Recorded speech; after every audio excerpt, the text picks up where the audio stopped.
র্যাবের বিরুদ্ধে গুম খুনের অভিযোগ স্বীকার করে ভুক্তভোগীদের কাছে ক্ষমা চাইল র্যাব। র্যাবের আয়নাঘর ছিল বলেও স্বীকার করলেন এর মহাপরিচালক AKM শহীদুর রহমান। র্যাব বিলুপ্তির বিষয়ে সরকারের সিদ্ধান্তই চূড়ান্ত বলেও মতামত দেন তিনি।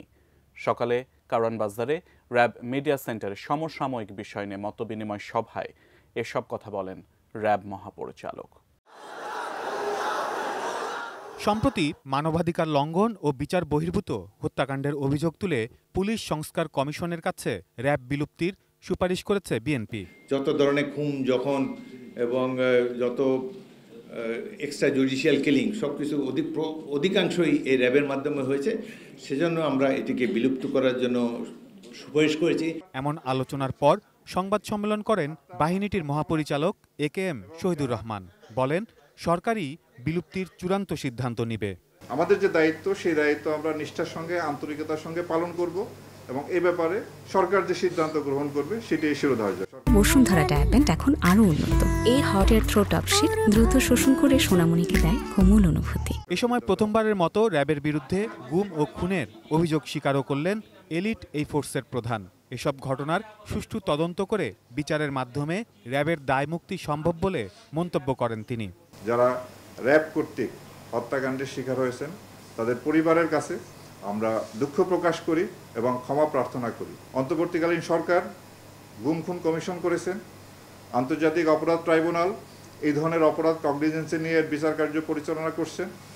আমরা আশা করব সুষ্ঠু নিরপেক্ষ তদন্তের মাধ্যমে আমাদের বিরুদ্ধে যে অভিযোগ আছে তার সুষ্ঠু তদন্ত হবে এবং এর বিচার হবে এবং এইভাবেই আমাদের দায়মুক্তি সম্ভব। অন্য কোনোভাবেই আমরা এই দায় থেকে মুক্ত হতে পারবো না। কেবলমাত্র সুষ্ঠু তদন্ত এবং বিচারের মাধ্যমেই আমরা দায়মুক্ত হতে চাই। র্যাব মহাপরিচালক বাহিনীটির শতাধিক আয়নাঘরের কথাও স্বীকার করেন। বলেন, র্যাবের কেউ আইন হাতে তুলে নিলে ব্যবস্থা নেওয়া হবে। জানান, এ পর্যন্ত 58 কর্মকর্তা সহ 4000-এর বেশি র্যাব সদস্যকে শাস্তির আওতায় আনা হয়েছে। আয়নাঘরের যে বিষয়টা এসেছে সেটা এটা তো ছিল, আছে এবং কমিশন আমাদেরকে নির্দেশ দিয়েছেন যে যা অবস্থায় আছে ওই অবস্থায় রাখার জন্য। কোথাও এখন কোনো রকম যেন কোনো পরিবর্তন না করা হয়। অ্যাকর্ডিংলি আমরা ঠিক ওইভাবেই রেখেছি যা যেভাবে ছিল। এদিকে প্রতিষ্ঠার শুরু থেকে জঙ্গি গ্রেফতার নিয়ে র্যাব কোনো নাটক সাজিয়েছিল কিনা এমন প্রশ্ন এড়িয়ে যান র্যাব মহাপরিচালক। আমাদের দেশে জঙ্গিদের তৎপরতা ছিল, এটা আমরা দেখেছি। র্যাবও সেই ক্ষেত্রে কার্যকর ব্যবস্থা গ্রহণ করছে। ভবিষ্যতেও যাতে কোনোরূপ জঙ্গি তৎপরতা এই দেশের বিস্তার লাভ করতে না পারে সেজন্য আমরা সচেষ্ট আছি এবং কাজ করে যাচ্ছি। Saiful Jewel, ATN news, Dhaka.